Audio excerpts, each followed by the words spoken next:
Welcome to Lynn Cullen Live. Talk radio without the static. Email your questions and comments to lynncullenshow@gmail.com. And now your host, Lynn Cullen. Yep, as far as I know, that's me. Jeez. It's Monday, okay? Man. It's Monday, and as usual, so much has happened since last we spoke, even though that was only, 3.5 days ago, that I don't even know where to start. But start I will.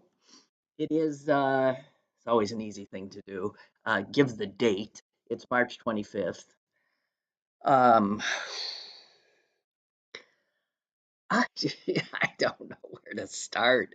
Okay. I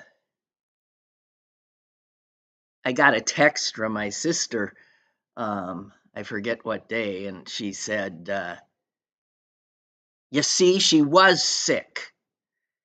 And I thought, what is she talking about? And then you know how sometimes you write something and you post it to the wrong person? You send it to the wrong person, and I thought she must have made a mistake here. So I wrote back, is this meant for me? And she wrote back, yes. She was talking about the princess, and I never said she wasn't sick. But I was in the weeds on what the hell was going on. As it turns out, it was, we were not being told the truth, which I just want to say, who's ever doing public relations and communications for the royals, man, they are really bad at it. That whole mess was really created by their ineptitude and their refusal to be more honest, in fact. Whatever. Here's what we're learning. Once you start lying to people, people are less inclined to believe anything you say. So that's a problem they've got now, and it won't go away. And if in fact they're now telling the truth, I hope for a good outcome, obviously. Good God. Nonsense. And, I mean, you think this would stop the people who are questioning it. Twitter is full of people saying that the video that she put out telling us the truth, supposedly, is a fake and is using AI. My head can't take much more, because the reality that AI exists and is capable of, and will be capable of more and more and more and more and more of completely excuse me, completely misinforming, disinforming, and selling us a bunch of bull. That reality means that it's increasingly difficult to believe anything you see, anything you hear, and it's going to make conspiracy theorists of us all. Really. God help us. And it is, one of the things that will undermine our democracy. The fact that we don't trust media, and media, is capable of obviously engaging in disinformation. I give you Fox News and a whole bunch of others.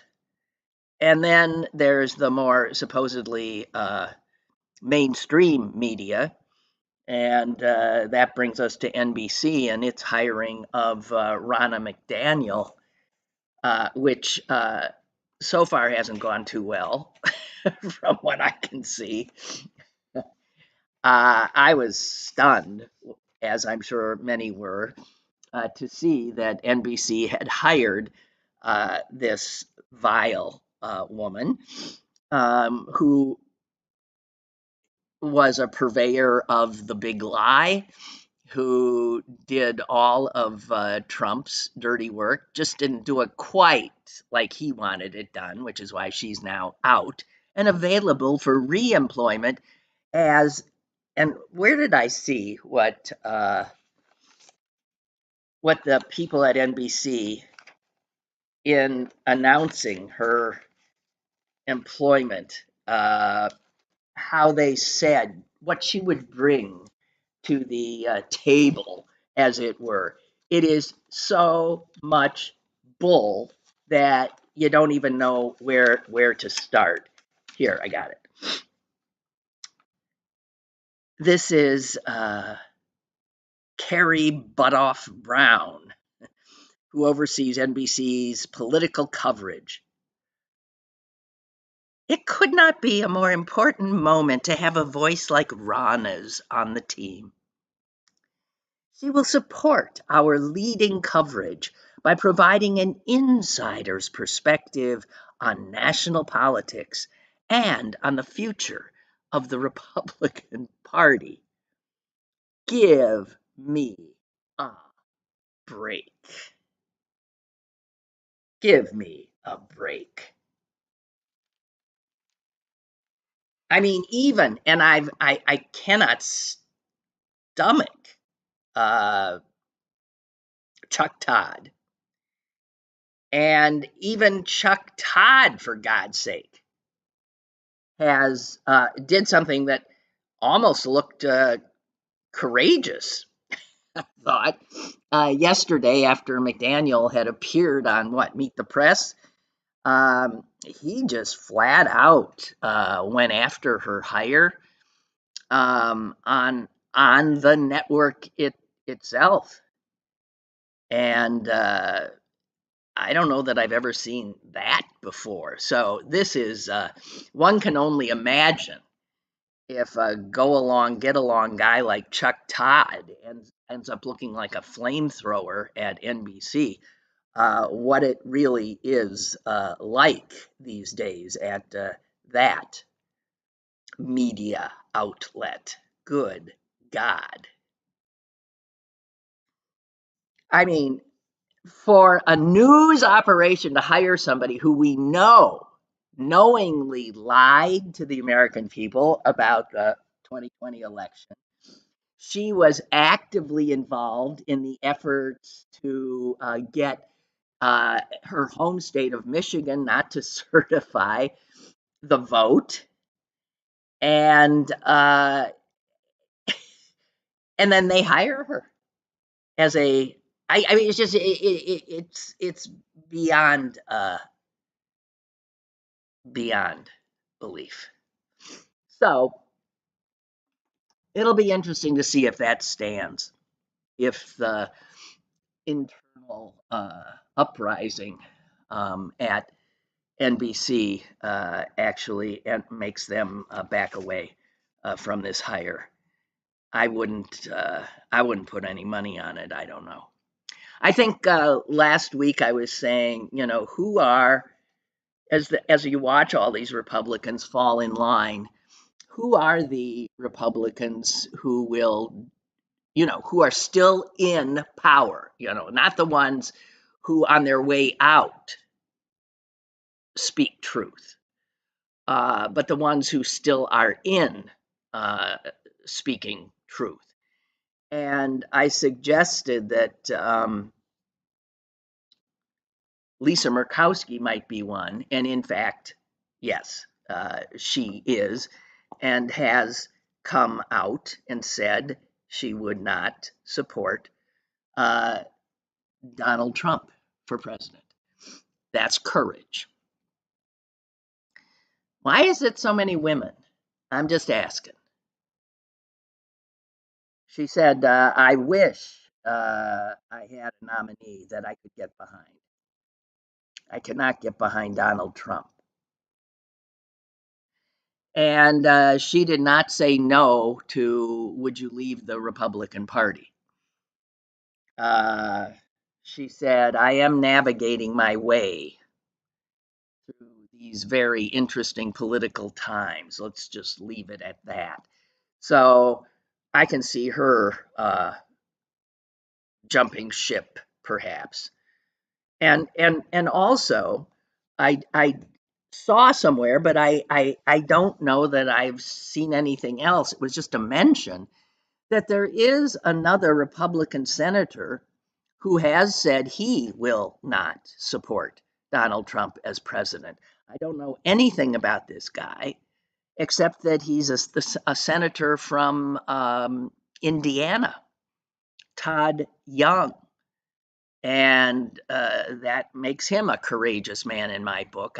I don't know if it's because he's maybe standing with Mike Pence, who also, of course, hails from Indiana. I have not a clue, but I do understand that of all sitting senators, Murkowski, Todd Young of Indiana, and I guess Romney, who will soon be out, have said they will not support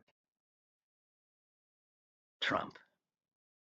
Trump, meanwhile, he's a busy guy today. I don't know. He's either coming up with the money today or he's not. I say he's not. Then we hear that Letitia James, the Attorney General of New York State, will begin grabbing up his properties to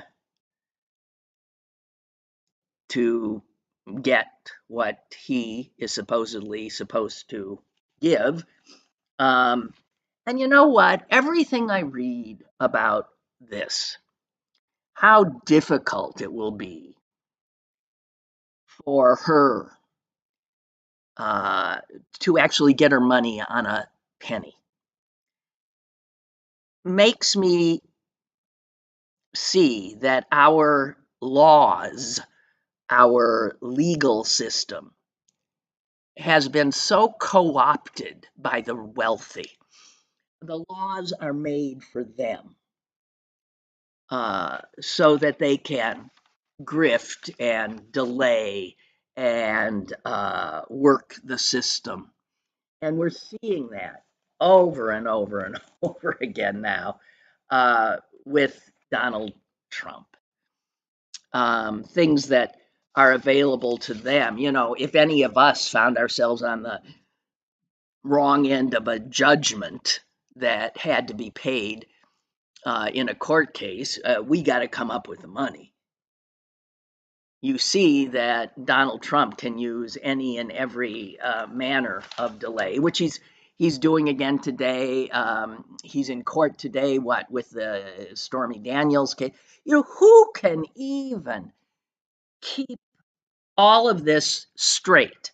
The only overriding theme I see is, so far, nobody's been able to get much of anything from him, even after he's been found liable.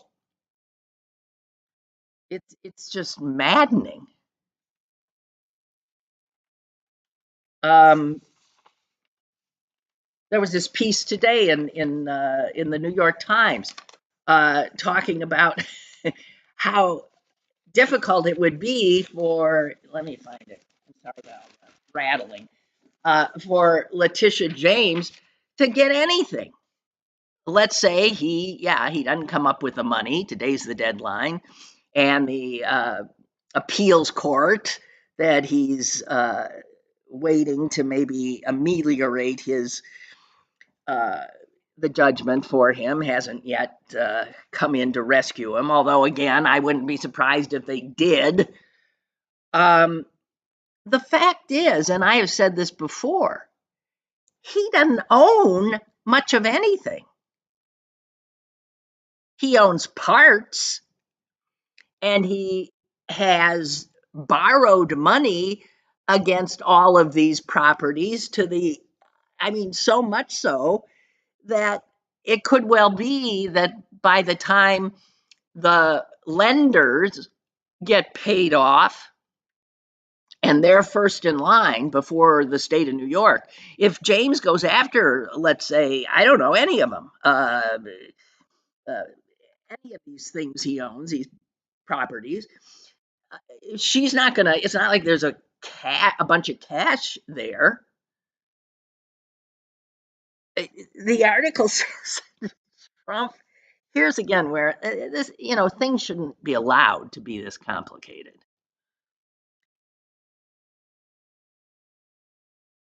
He does not own any of his properties outright.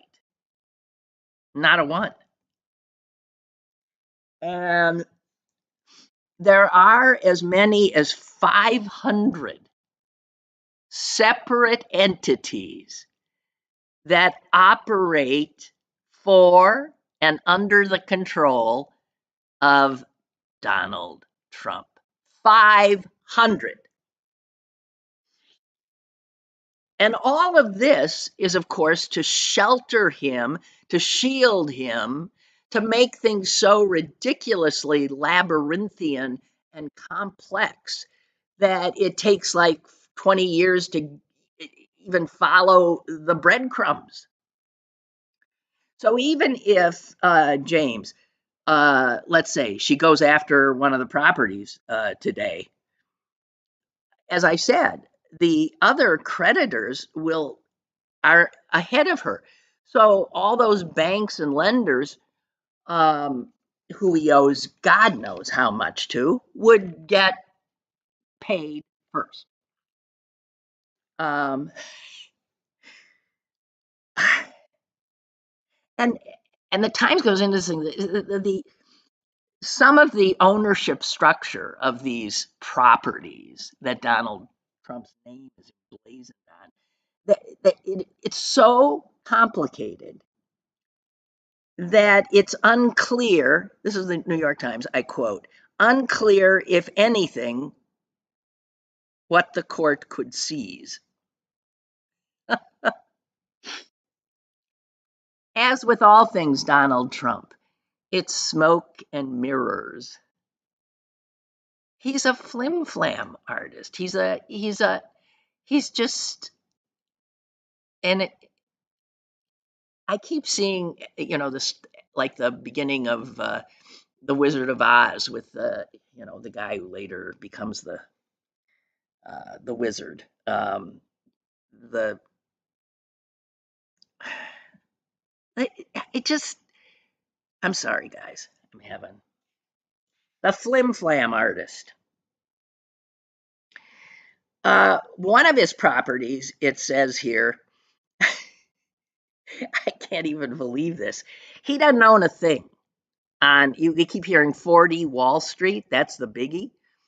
40 Wall Street, all he owns is the right to lease it. And he acquired that right way the hell back in 95 for a piddling $1.3 million. The right to lease it. He is not the owner of the building. He is not the owner of the land underneath the building. He doesn't own anything there. He simply has contractually the right to lease it. And guess how long that agreement is for? over 200 years. That is correct. He owns that right until the year 2194. Yeah. So it's unclear what that even is valued at. At the height of real estate boom, it could have been worth as much as $600 million. But now with properties, because of the pandemic, it could be worth a whole lot less, and who the hell knows? So it just goes on and on and on. He's I can't bear it. I just can't bear it. Um,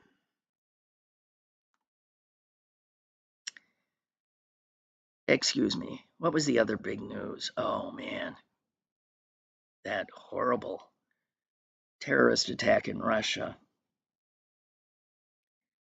No matter that ISIS claimed responsibility for it, that's not what Putin wants. So he'll still blame Ukraine.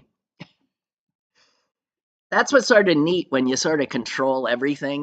These autocrats, you control media, you create reality. So there's that. And man,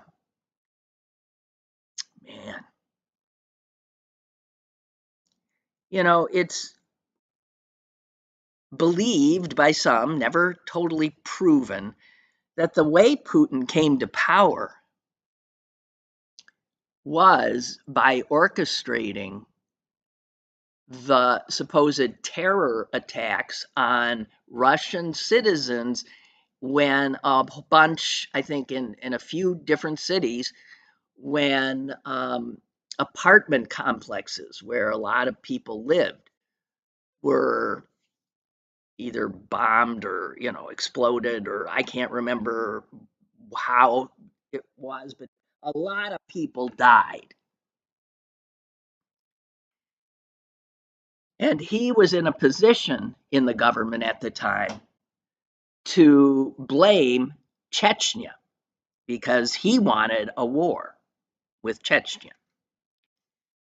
And that's what he did. It is totally unclear whether Chechnya had anything to do with it.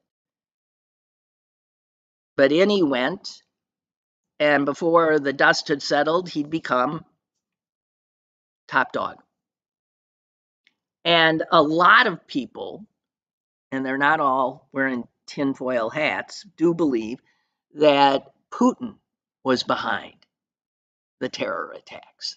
He needed them to create the excuse for the war, which he knew would propel him into power. And I thought of that when this happened, that he's in a place now where he might have needed another. But I guess that's not what happened here. ISIS has taken responsibility. But it shows that Russia has a lot of enemies, a lot. ISIS hates our guts. ISIS also, I assure you, hates Russia's guts too. So, um, I don't know. Jesus. Oh, I know what else this weekend. I watched a lot of basketball. I did. I got into it. My bracket was pretty. I actually had filled out a bracket. I was pretty good. I had most of the matchups. Um, the game that happened here, man, Pittsburgh had a bunch of great games. I can't believe I didn't go to see them live.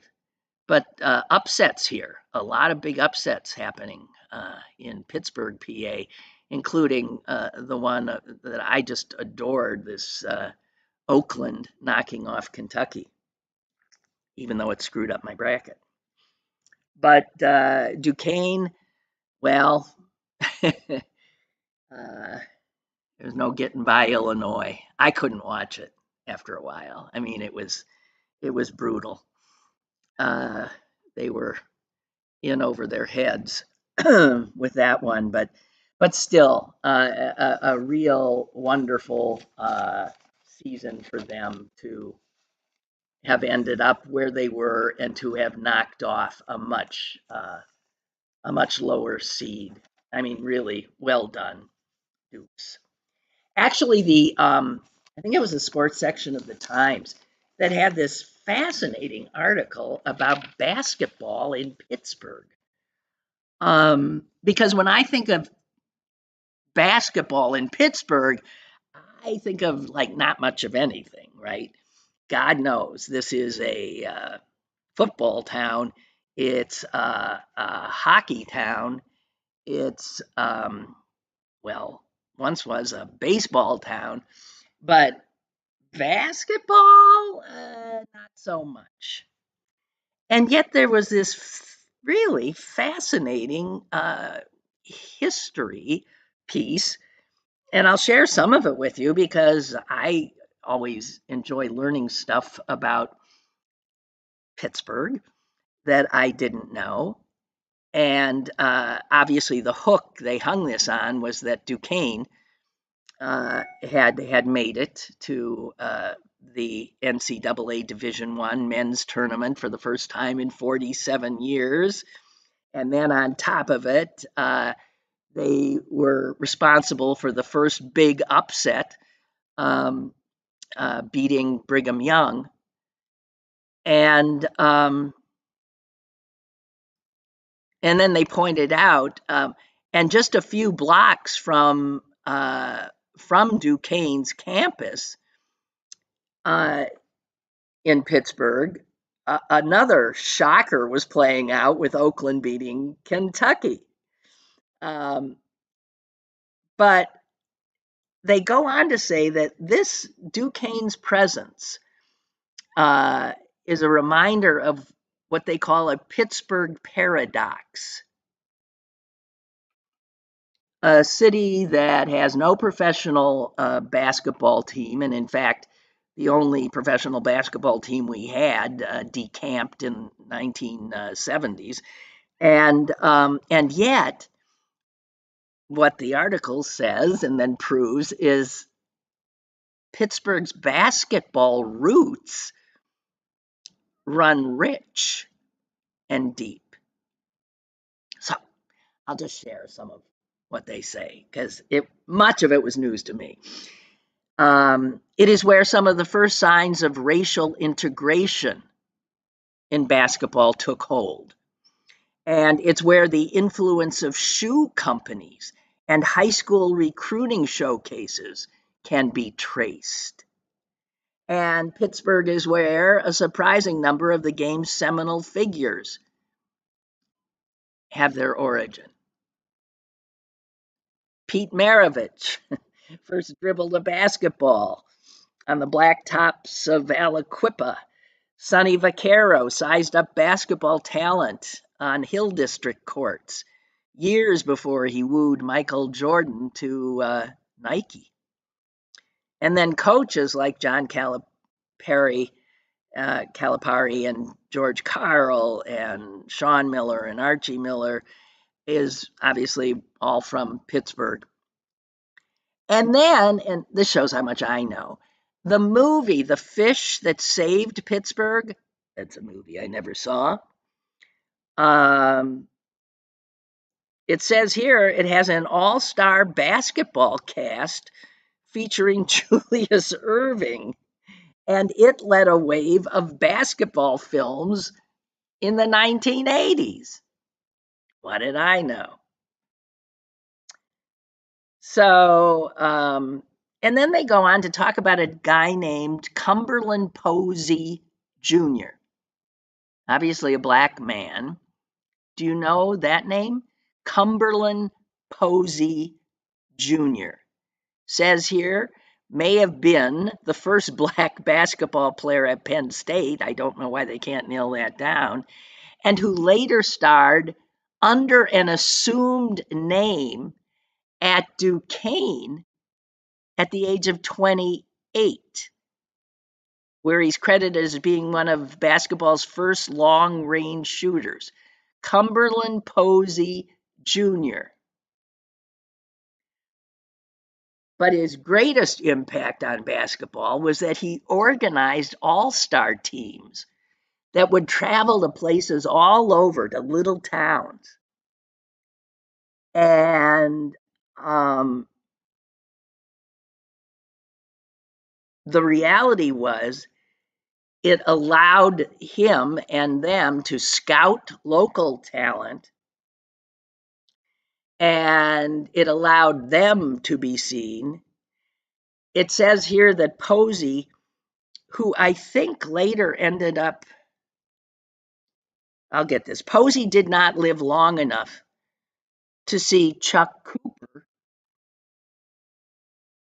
who grew up in East Liberty, become the first black player to be drafted by an NBA team. And Cooper, who I saw his son interviewed on a local newscast, Cooper starred obviously at Duquesne in the 40s, and he was on that team that the New York Times also refers to, that I referred to last week, that went to the NIT at Madison Square Garden with a starting lineup of 3 blacks and 2 Jews.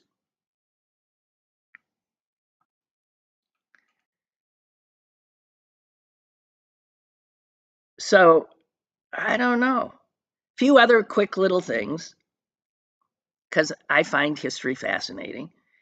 Pittsburgh's peak as a basketball town came about a decade after that. In the late 60s, the Pittsburgh Pipers won the American Basketball Association's first championship in the city's new arena,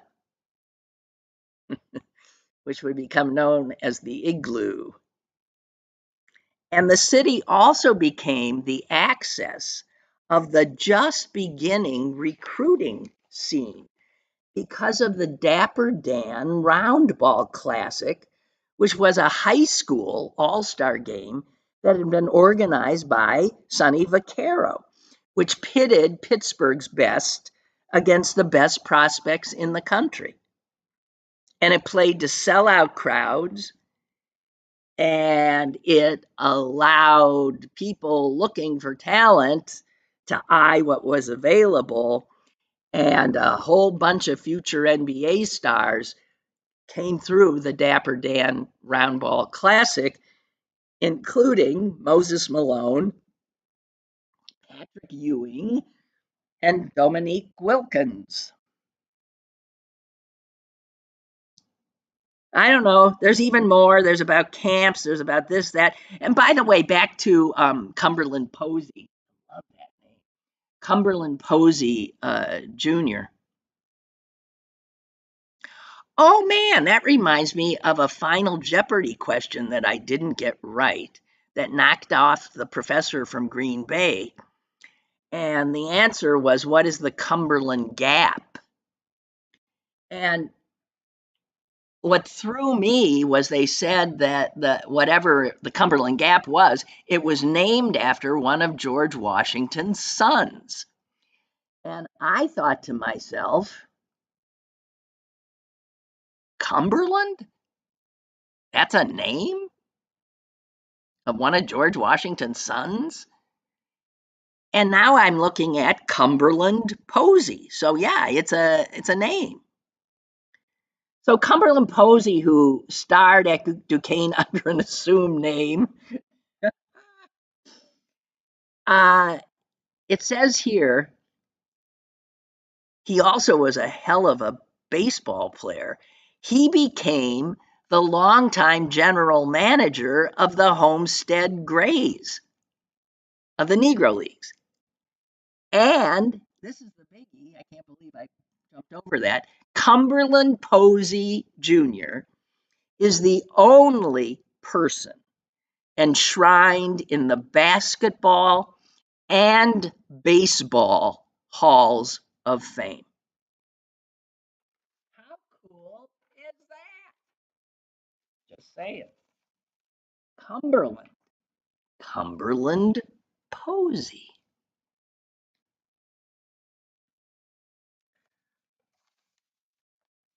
Well, it is a little bit of a silly segue, but speaking of trailblazing black folks, um, I want to give you another name, Vaughn Gething.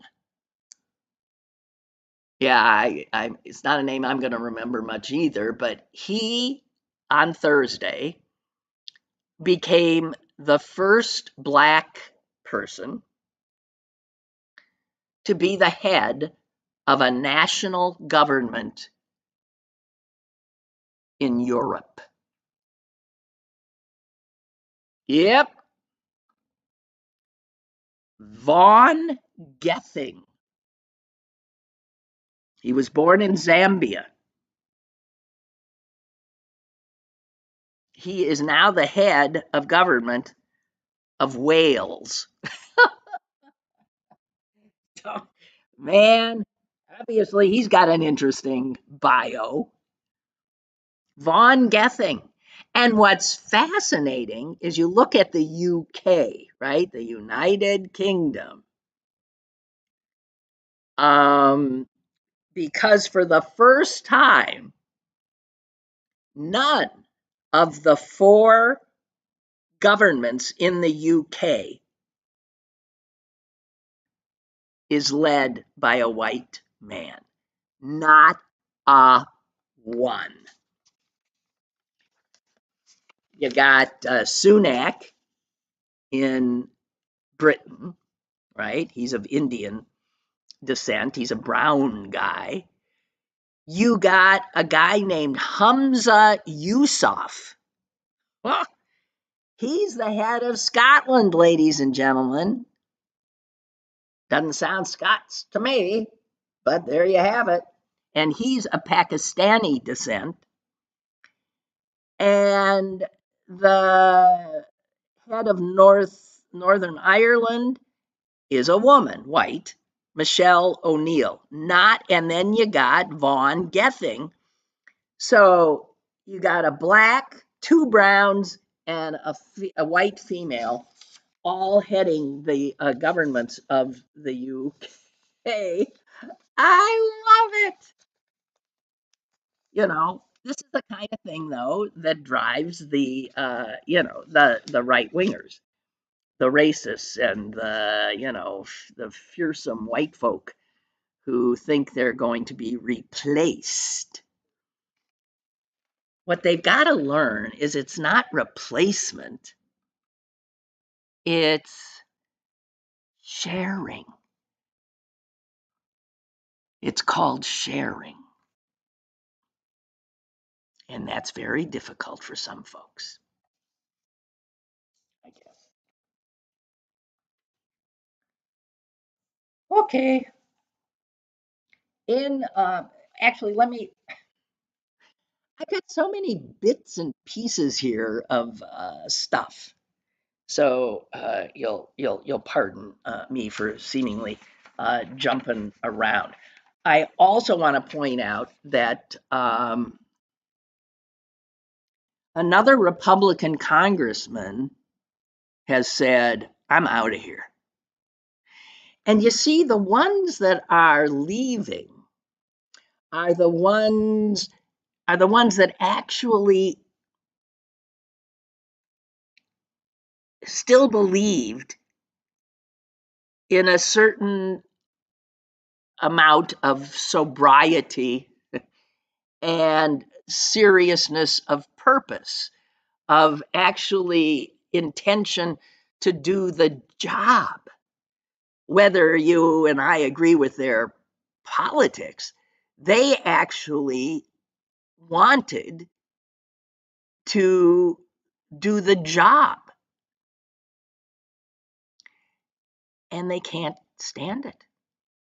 They're losing their minds and they're leaving because they see what the Trumpers who are in control have done, and they don't want to be party to it anymore.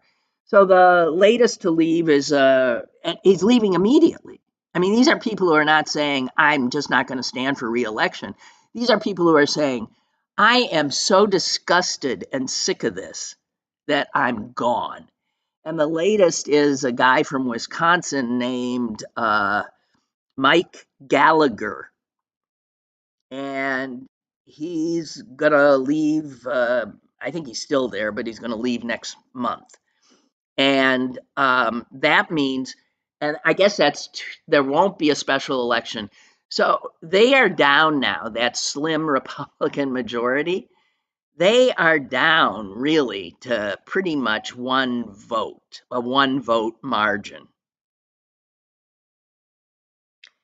And to show that this guy is not part of the clown show, the performance artist, he was one of just 3 Republicans who voted against impeaching the Homeland Security Secretary Mayorkas because he knew full well there were no grounds on which to do so.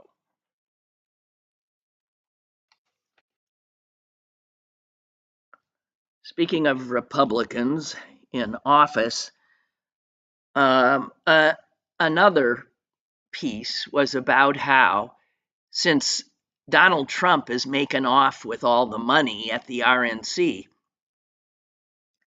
how he's, it's just amazing how you see in just boldly, right out in the open, puts his daughter-in-law in charge and another ass kisser in charge, and they just are gonna take the money for his legal bills and for anything else. And Republican candidates down ballot are going to be screwed because, grifters got to grift. Excuse me while I take a swig. Okay. So one of the things that the parties decided to do is, and it's not difficult for them, is to run candidates who are so rich that they don't need the RNC's money. They got more than the RNC's got in their back pockets. And so, especially for their Senate candidates, they have chosen gazillionaires. We got one of them here, McCormick, hoping to get Casey's seat. McCormick, the guy who doesn't even live here, the guy who lives in Connecticut. That's one of the ways he lost the primary to, remember, Dr. Oz? Jesus.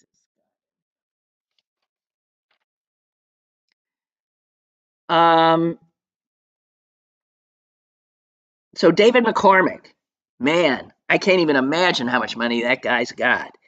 He's the former CEO of Bridgewater Associates, which, folks, is one of the largest hedge funds in the world. And what is the business of hedge funds? Essentially, sort of ripping.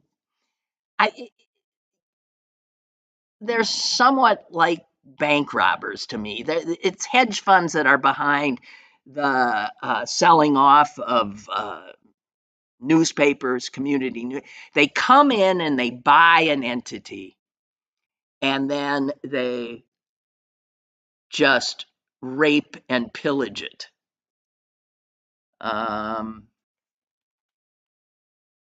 That's what they do. So that's our guy. We got McCormick. And in other states, there are more of them. I've got a call, so let me get to the call. I'll come back to this. Hello. Yeah, guess it. Clarence Canonsburg. Jesus H, I can't believe it. Yeah. Hi, Clarence. So, hi. Going to Donald Trump taking all of Republicans' money. This is a good thing. Down ballot? Yeah. Down ballot? Yep. Yeah. Down to like school boards. You know what I mean? State legislators, governors. Yeah. You know, that, you know, of course, got to run the Congress back, but the states need to be run back.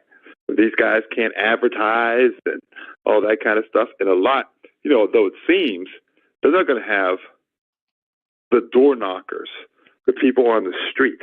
Right, because they paid those guys. Democrat. Yeah. Yeah. You know, to do that kind of stuff.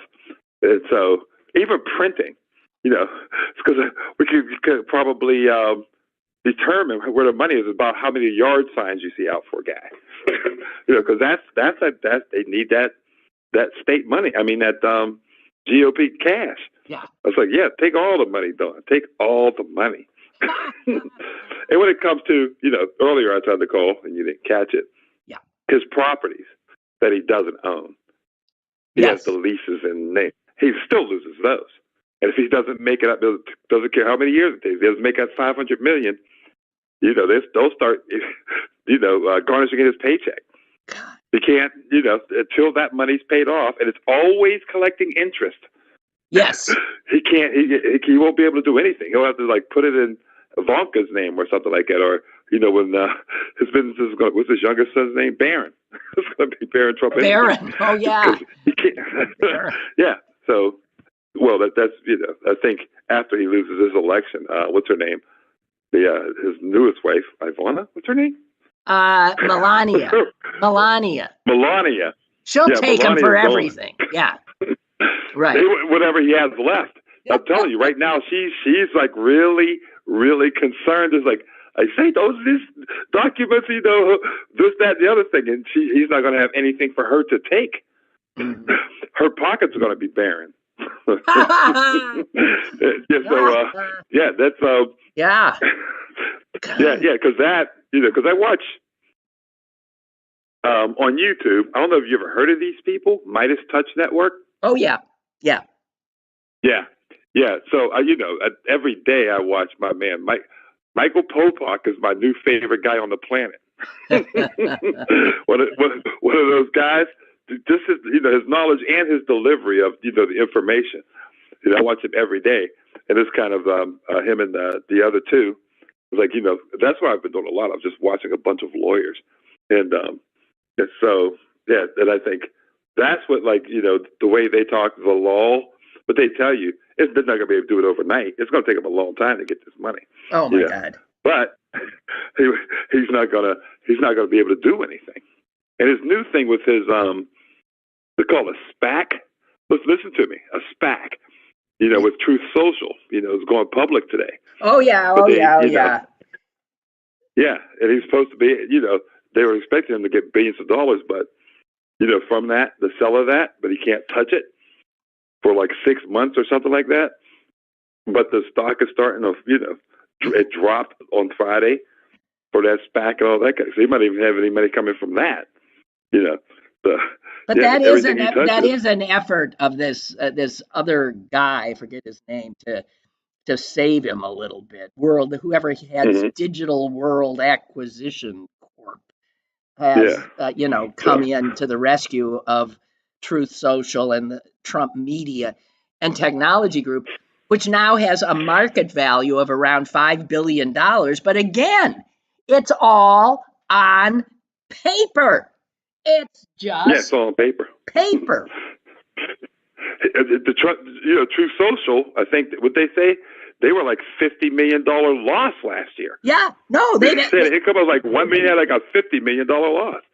You know, so. It said, I got it here. Trump Media took in just $3 million in advertising revenue this year, the first 9 months of last year, and the company during that period incurred a net loss of $49 million. So, like so many of Trump-run entities, it was absolutely worthless. Yeah. So yeah, we'll see how that works out. But even if he does, if he gets anything for that thing, here comes everybody he owes money to. All of these lawsuits, or all of these fines and stuff he has to pay. They're coming for him. How much you get for that? Well, that much is ours. Thank you very much. And yeah, go ahead. Grifters got to grift.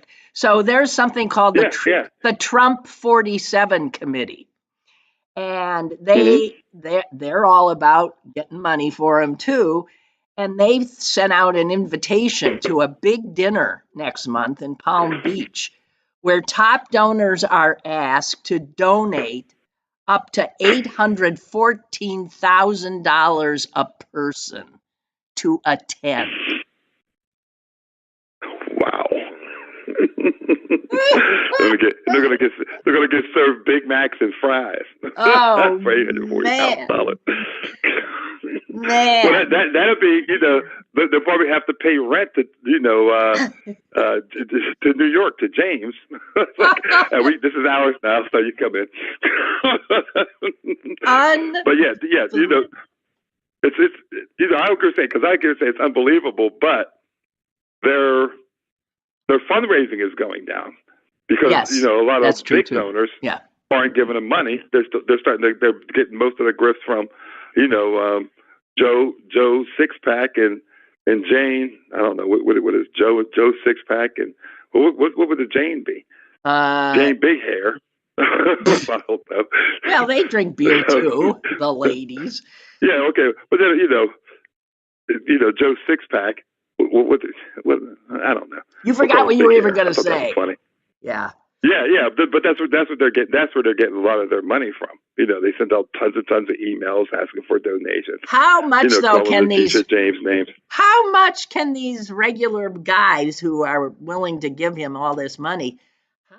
They got to be getting drained. I can't imagine. 2 words for you: mega church. They'll keep going. They will give up all their money to save their savior. You know what I mean? They will go to the homeless. So wow. That's not that to me is not like they're going to ever stop. It's like, oh my God, my poor grandmother needs some medicine. Thank goodness for Obamacare. I can give this money to Donald Trump. Dear God. Yeah. Unbelievable. Well. Yeah, but this is so. Good to hear from you, and I'm getting a little better at watching the calls, aren't I? A little bit. Yeah. Well, I called earlier, waited for 10 minutes. I said, she's not paying attention.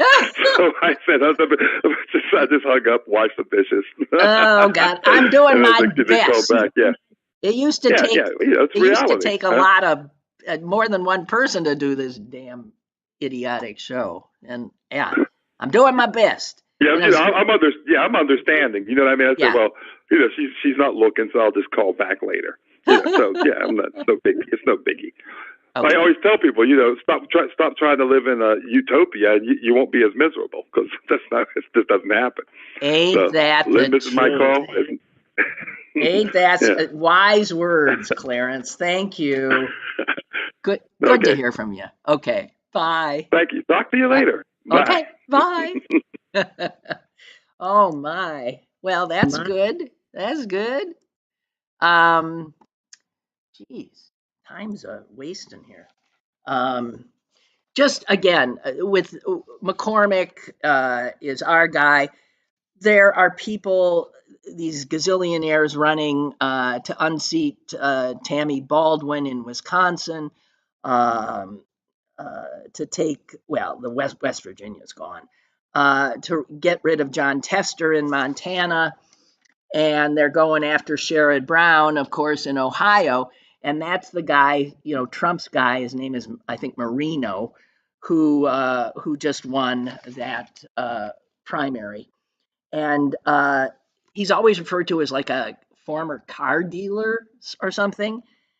He's worth well over $100 million. Okay. And it says in the Times here, the intentional decision by Republicans in Washington to get behind candidates with enormous personal fortunes will most likely give the party a boost as it struggles for campaign cash, because Trump's taking it all. So Marino is worth over 100 mil.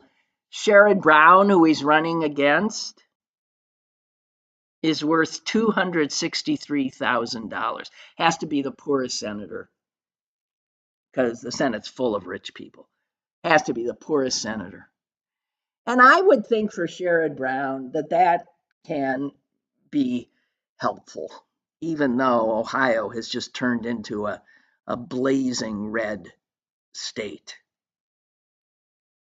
Going back to the car salesman that Trump backed, Marino, who would replace the wonderful Sherrod Brown in our Senate. He was born in Colombia. He has a $2.3 million Aston Martin Vulcan. That's a car. $2.3 million car. One of only 24 ever made. This car salesman has a house listed in Ocean Reef, Florida, worth 25 mil. He has land in Costa Rica. He has condos in New York, Washington, D.C., and Columbus. And he has a home in Ohio valued in the millions. Here's a quote from him. "We are not the party of the elites. We're the party of the working class." Oh God, you can't make it up.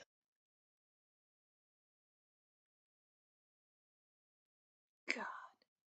The guy running in Wisconsin says, "I'm so rich, I'm not even gonna take my Senate salary, that piddling, it's not even worth anything to him. I'm going to give that to a Wisconsin charity."